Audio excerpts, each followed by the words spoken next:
네, 안녕하세요. 오늘은 깨달음에 대해서 얘기를 할 건데, 이제 깨달음이 이제 모르는 것을 안다고 하는 것은 아는 것이 아니다라는 주제로 한번 얘기를 해보도록 하겠습니다. 이게 왜냐면은 깨달음이라는 것 자체가 굉장히 모호한 부분이 있어요. 추상적이고, 이상학적이고, 이게 이제 바로 깨달음이란 얘기죠. 그래서 사실 제가 깨달음이 무엇인가, 이게 사실은 깨달음이라는 게 궁극적인 거잖아요. 우리가 어떤 수행을 하고 뭔가 얻고 어떤 그런 궁극적인 것을 깨달음을 얻는다라고 하는데, 이 깨달음이 도대체 무엇인지 제대로 아는 사람이 별로 없는 것 같아요.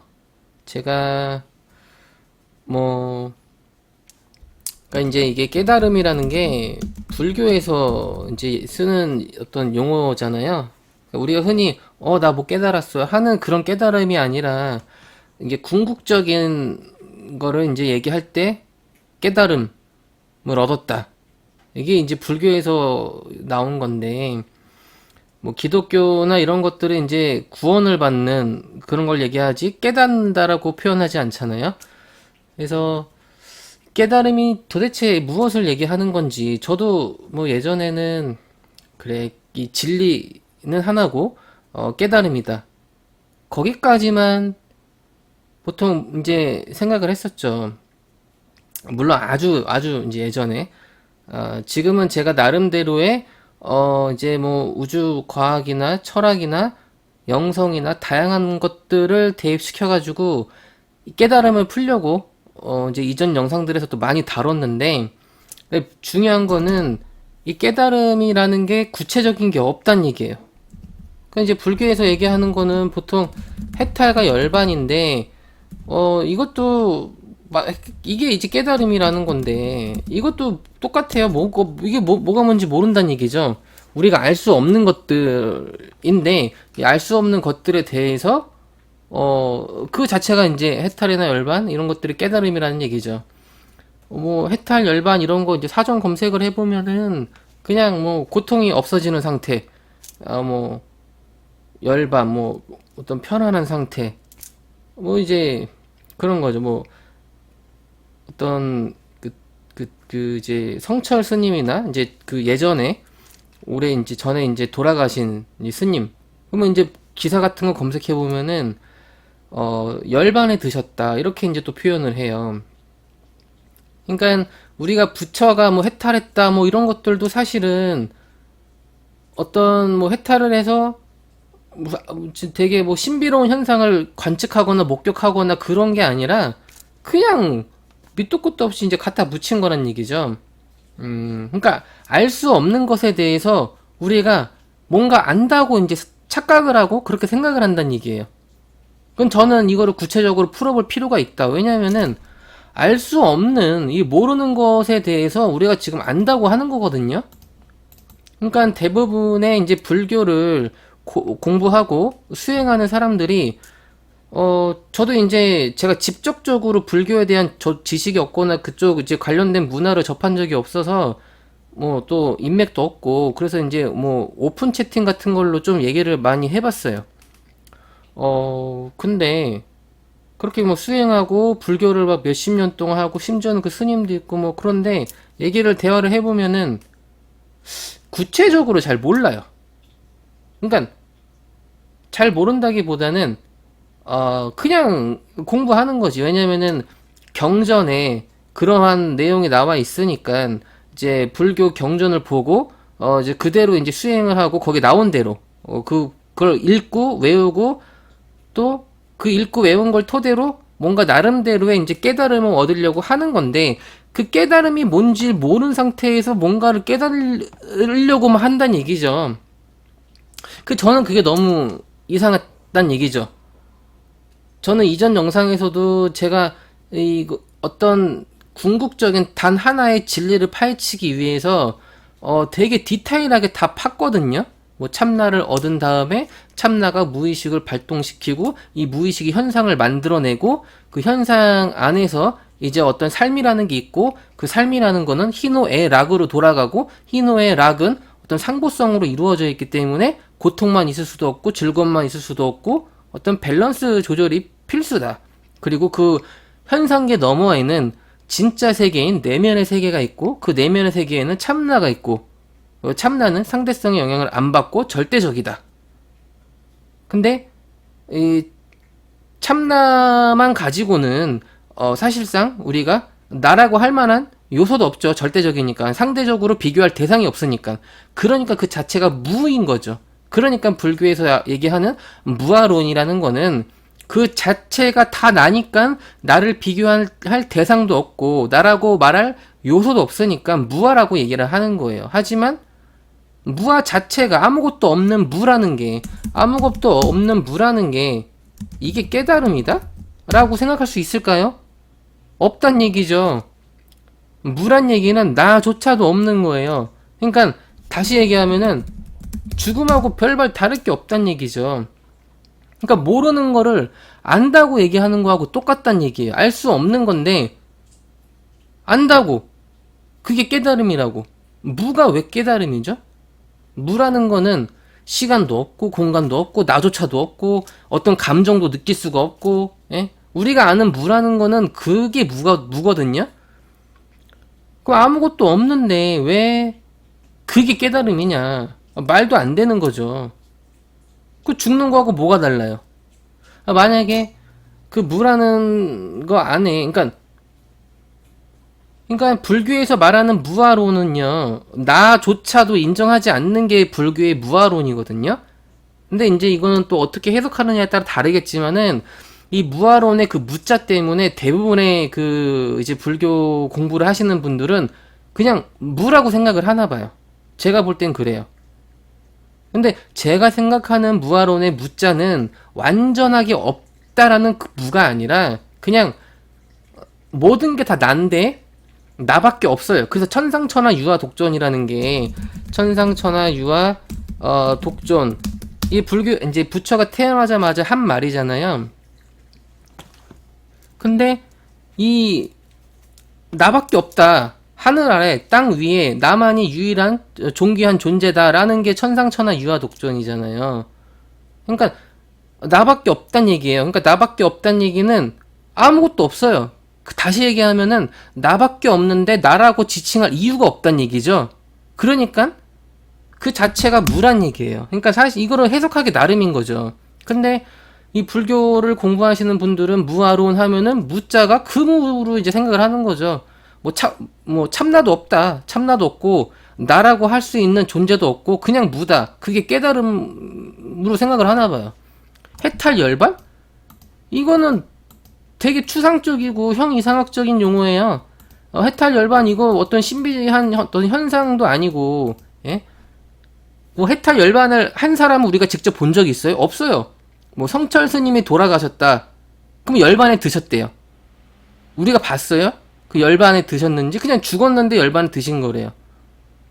그러니까 그냥 오랫동안 수행을 하신 분이니까 오랫동안 수행을 하신 어떤 대스님이 그렇게 이제 돌아가셨으니까 어떤 예의나 어떤 뭐 그런 쪽으로 이제 열반에 드셨다 이렇게 이제 표현을 하는 거죠. 하지만 이 결국은 그냥 죽은 거잖아요. 돌아가신 거잖아요.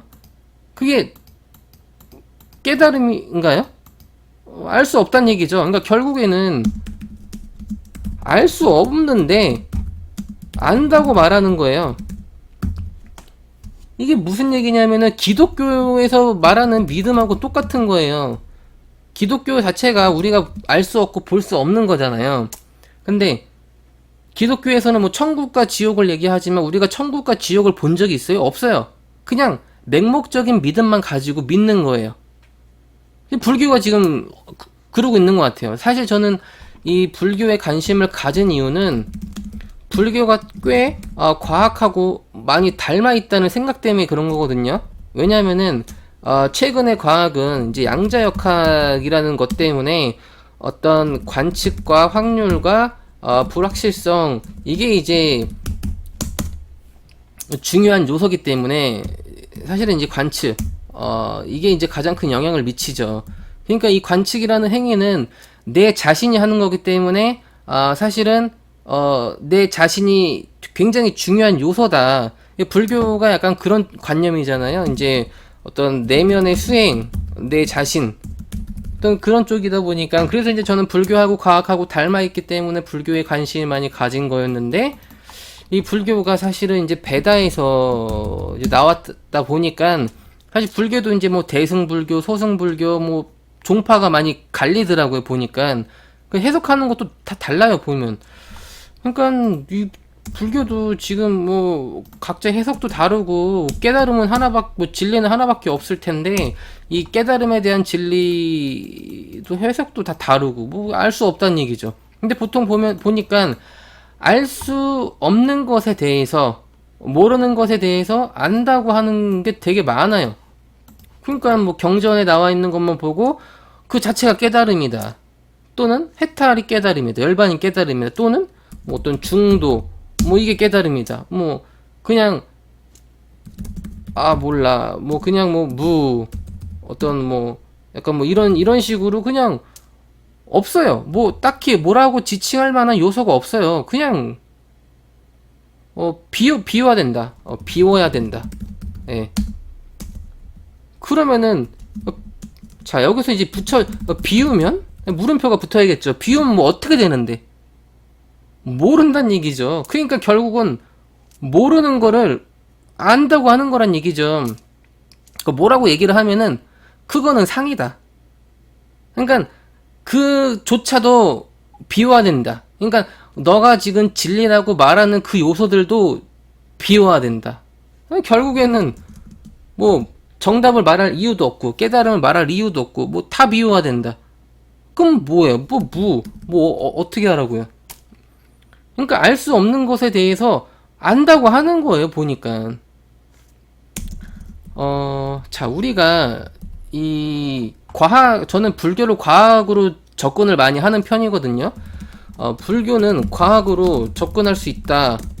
왜냐면은, 저는 이제 과학을 공부하다 보니까 자연스럽게 과학에서 불교로 넘어온 건데, 제가 불교를 푸는 방식은 되게 굉장히 과학적으로 풀고 있거든요. 무의식이거든요. 그러니까, 여기서 얘기하는 그 모르는 것을 안다고 했을 때 어떤 일이 일어나냐면은, 모르는 것을 안다고 한다. 이게 이제 어떻게 보면 인지 부조화가 일어나는 거거든요. 그러니까 우리가 의식이 있고 무의식이 있으면은 무의식은 몰라요. 그런데 의식은 안 돼요. 그러면 이건 모르는 거예요. 왜? 무의식이 현상을 만드는데 의식 가지고 우리가 현상 만들 수 있는 게 얼마나 되죠? 우리가 하루에 95% 이상은 무의식으로 보내고 있어요. 이 과학적으로 다 검증된 사실들이고, 통계치 뭐 검색만 조금 해도 다 나오잖아요. 어떤 뇌과학적으로 그렇고, 실제로 우리가 하루 일상생활을 보내면서 무의식적으로 하는 행동들이 굉장히 많아요. 제가 어떤 말을 하거나 눈을 깜빡이거나 숨을 쉬거나 어떤 호흡이라든지 제 손동작, 발동작, 어떤 몸짓 하나하나가 제가 계산하거나 의도하지 않아도 자연스럽게 그렇게 습관화돼가지고 되는 행동들이, 현상들이 다 무의식이 관여를 하고 있다는 얘기예요. 그러니까 이 모든 것들이 다 무의식이 관여를 하고 있고, 의식적으로 관여할 수 있는 영역은 5% 수준밖에 안 된다는 얘기예요. 그 얘기는 모르는 것을 안다고 했을 때 어떤 일이 일어나냐면은 인지 부조화가 일어난다는 얘기예요. 무의식하고 의식이 인지 부조화가 일어나요. 그러면은 무의식은 모르는데 의식이 안다고 하는 거예요. 예? 봐봐요. 우리가 깨달음은 무엇인가 했을 때 정확히 아무도 몰라요. 깨달음에 대해서. 그냥 해탈, 열반. 그럼 해탈과 열반이 뭔데? 그럼 몰라요. 그러니까 결국에는 꼬리에 꼬리를 물다 보면은 알 수 없는 거를 다 안다고 하는 거예요. 보면.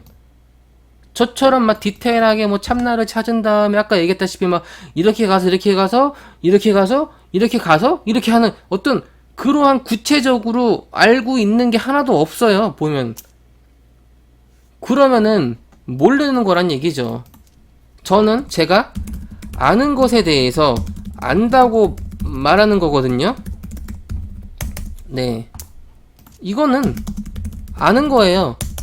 제가 아는 것에 대해서 논리적으로 내가 이해할 수 있고, 내가 경험할 수 있고, 내가 느낄 수 있고, 내가 합리적으로, 논리적으로 설득할 수 있는 그런 내용들을 아는 것에 대해서 안다고 얘기해서 저는 이제 그걸 푸는 거거든요. 근데 대부분의 사람들은 몰라요. 모르는데 책에 나와 있으니까, 경전에 나와 있으니까 부처님이 그런 말씀을 하셨대요. 근데 부처님이 말씀한 거 본인이 봤어요? 못 봤어요. 그러면은 그냥 믿는 거예요. 믿는 거. 뭘 믿어?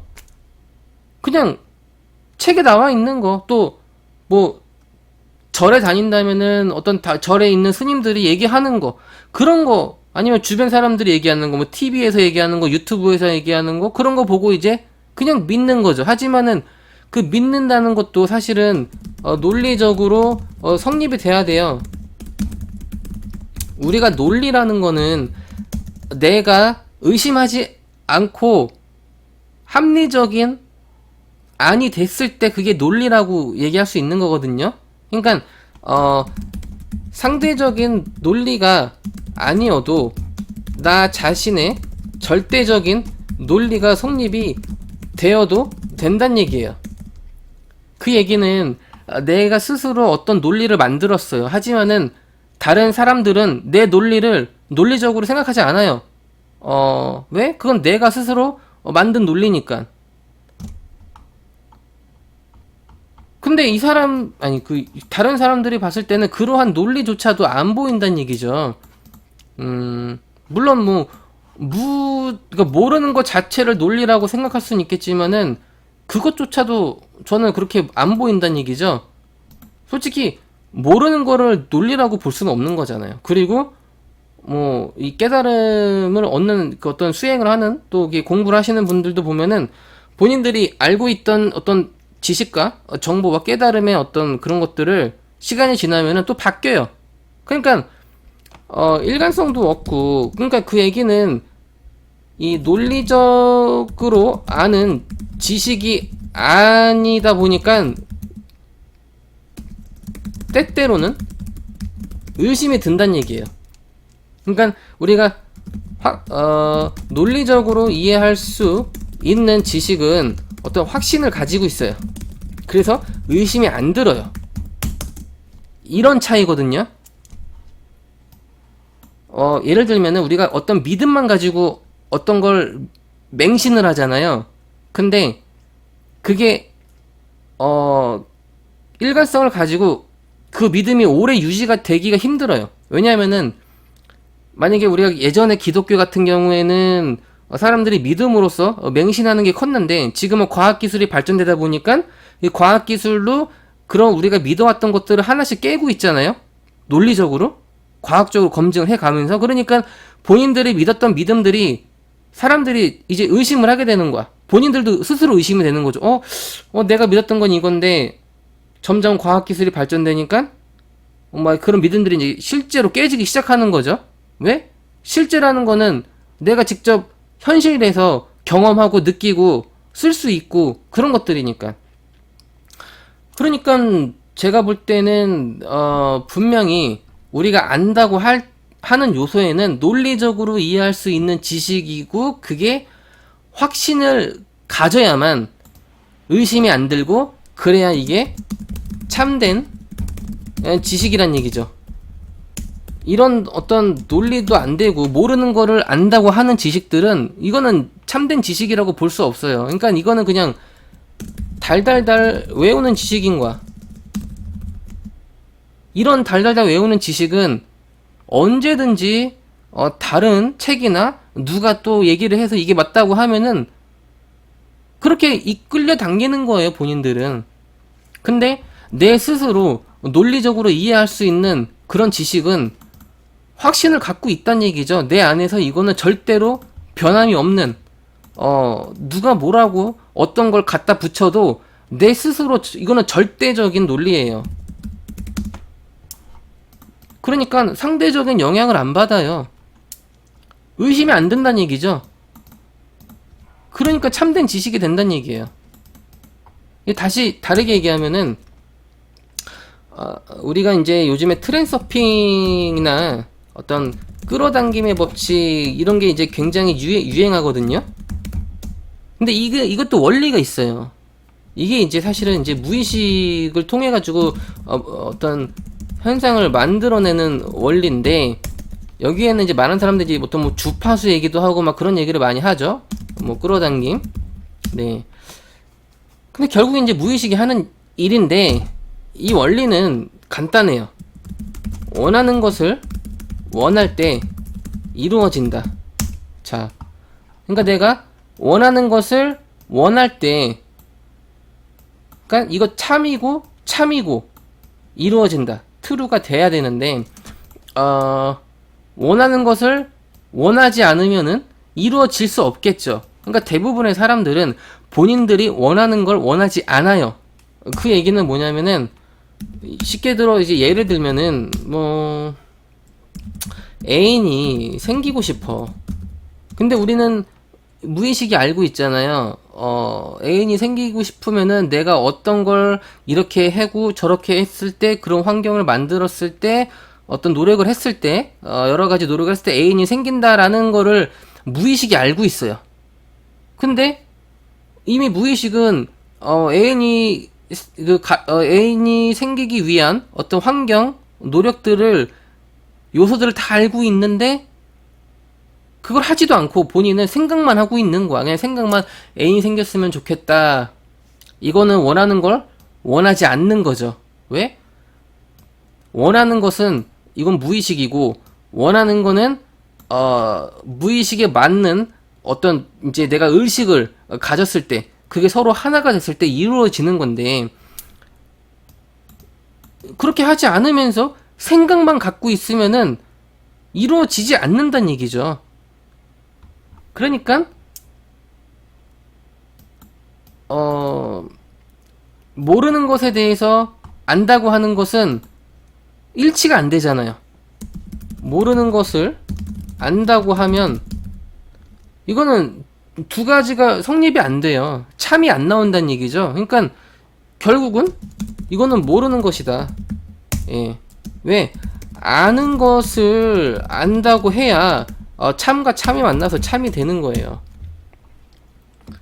그게 바로 무의식이고 트랜서핑이고 끌어당김의 법칙이고, 그게 바로 이제 어떤 우리가 이제 내면의 무의식과 왜 그 어떤 표면상의 의식과 그게 서로 하나가 돼야지 참이 나온다는 얘기죠. 예. 그러니까 모르는 거를 사람들이 안다고 하는 거예요. 근데 제가 아는 것을 안다고 하는 거죠. 저는 확실해요. 제가 얘기하는 이 참나와 무의식, 이 만드는 이 현상, 예, 전 이게 전부고, 진리는 단 하나고 진리는 단순해야 돼요. 복잡할 이유가 없어요. 가장 근원이고 뿌리니까. 우리가 컴퓨터도 0하고 1로 이루어져 있잖아요. 0, 1. 그 두 가지 조합으로 이 복잡한 디지털 세계가 이루어진 거예요. 0, 1. 그 두 가지만 가지고. 그러면 그게 근본이고 그게 뿌리예요. 복잡할 이유가 없다는 얘기죠. 근데 이게 전부인데 뭐 사람들은 뭔 공부를 그렇게 오래 하는지 모르겠어요. 뭐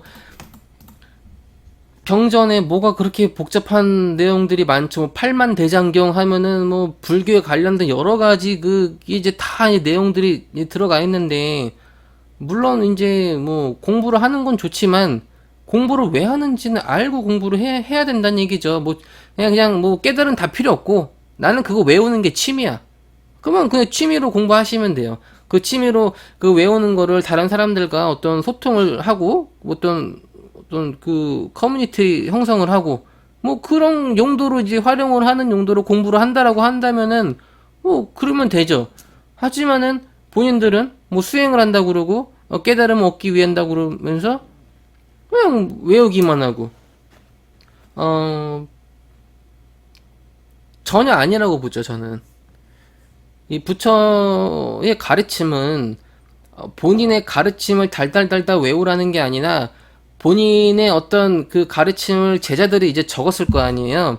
그러니까 부처는 자서전을 남기질 않았어요. 부처의 제자들이 어떤 그 부처의 가르침을 이제 받아 적고 그게 이제 오랜 역사 동안에 내려오고 또 종파가 갈리고 해서 사실은 이제 해석도 많이 달라졌을 거고, 네, 뭐 어떤 덧붙여지고 또 빠진 그런 내용들도 많이 있을 것이고. 근데 불교는 타 종교처럼 믿는 게 아니라 스스로 깨닫는 거예요. 그러니까 공부는 참고용이지 그 공부처럼 하라는 게 아니잖아요. 그러니까 우리가 공부를 다른 것들은 다 외워서 그냥 습득을 하더라도 이 불교의 깨달음은 지식으로 습득해서 할 수 있는 게 아니라고 다 그렇게 얘기를 하고 저도 그렇게 믿고 있고 저도 그렇게 깨닫고 있어요. 예, 깨달음이라는 거는 내면에서 스스로 일어나는 거지 뭐 이게 외우고 막 이게 공부한다고 되는 게 아니란 얘기죠. 그러니까 사실은 뭐 복잡할 것도 없는데 근데 중요한 거는 복잡하든 단순하든 본인들이 정말로 안다고 하는 것을 안다고 얘기했으면 좋겠다는 얘기죠. 보면은 몰라. 그러니까 모르는데 안다고 하는 거야. 그러니까 본인들도 솔직히 아주 내면 깊숙이까지 들어가면은 뭔가 자신 없는 부분들이 분명히 있을 거야. 예? 100%가 아닐 거란 얘기죠. 만약에 우리가 진짜 아주 돌을 많이 닦고 수행을 오래 한 그런 어떤 수행자 분이 있다고 한다라면은 그분이 100%는 아닐 거예요. 100%는 아니고 믿음이라는 게 본인들도 이 깨달음을 이라는 거에 대해서 의심을 할 거야. 아주 내면 깊숙이에는 내가 이렇게 수행하는 게 맞는 것인가? 과연 이게 옳은 것일까? 뭐 이렇게 해가지고 어떻게 될까? 본인들도 스스로 아주 내면 깊숙한 곳에서는 의심을 할 거란 얘기죠. 확신하지가 않으니까. 왜? 모르기 때문에. 그러니까 아무리 뛰어난 사람도 100%까지 나올 수 없다. 네, 뭐 99.99%가 나와도 굉장히 많이 나오는 거겠죠. 사실은 이렇게까지 나와도 거의 뭐 깨달았다고 봐야 되는데 이건 굉장히 높게 잡은 수치고, 네. 그러니까 깨달음이란 무엇인가라고 했을 때 일단 최소한 어떤 논리적으로 이게 어떤 우리가 다 다를 수는 있어도 최소한 본인이 아는 것을 안다고 말을 했으면 좋겠어요. 왜냐면은 깨달음엔 정답은 없잖아요. 그러니까 그 정답이라는 거는 우리가 이제 정답을 찾는 거는 상대적인 어떤 정답을 찾는 거지 절대적이라고 한다면은 내면에 있는 내 자신 안에 단 하나의 절대성이 이제 내면이거든요. 상대적으로 비교할 수 있는 게 아니에요. 그렇기 때문에 내면에 있는 정답은 우리가 상대적으로 비교해가면서 니께 맞다, 내께 틀리다라고 말할 수가 없어요. 그러니까 내 스스로 정말 아는 것을 안다고 말을 하면은 그 자체가 깨달음이 될 수도 있다는 얘기죠. 그 내용이 뭔진 모르겠지만은 왜? 깨달음은 내면에 있는 거니까. 그러니까 내 안에 있는 내면의 신성한 어떤 영적인 존재, 참나, 그걸 찾아야 된다는 얘기죠. 그거는 상대적으로 비교해가면서 찾는 게 아니란 얘기죠. 그러니까 그거는 정답이라는 거는 스스로 찾는 거지 다른 사람하고 비교해가면서 찾는 게 아니란 얘기죠. 그래서 이제 뭐 저도 지금은 제 기준에서 이렇게 얘기를 하지만은 최소한 내가 어떤 얘기를 하는지 몰라도 본인이 아는 것을 안다고 말을 하는 게 깨달음의 가장 기본적인 요소가 돼야 된다라고 저는 생각을 한다는 얘기죠. 모르는 것을 안다고 얘기하는 거는 그건 모르는 거예요. 네, 제가 오랜 시간 동안에 연구한 결과 깨달음은 바로 그런 겁니다. 우리가 막 책을 보면서 이게 맞다 저게 맞다 이 언어라는 거는 다 틀려요. 정확하지도 않고 언어의 한계죠. 지식으로 알 수 있는 거는 한계가 있어요. 깨달음은 절대 지식으로 접근하는 게 아니라 상대적으로 비교해가면서 찾는 게 아니라 절대적으로 내 안에 스스로 찾는 것이다. 네, 그래서 확실하게 아는 것을 안다고 말을 하면 그건 깨달음이다. 저는 이렇게 정리를 하고 싶어요. 네, 이만 마치겠습니다.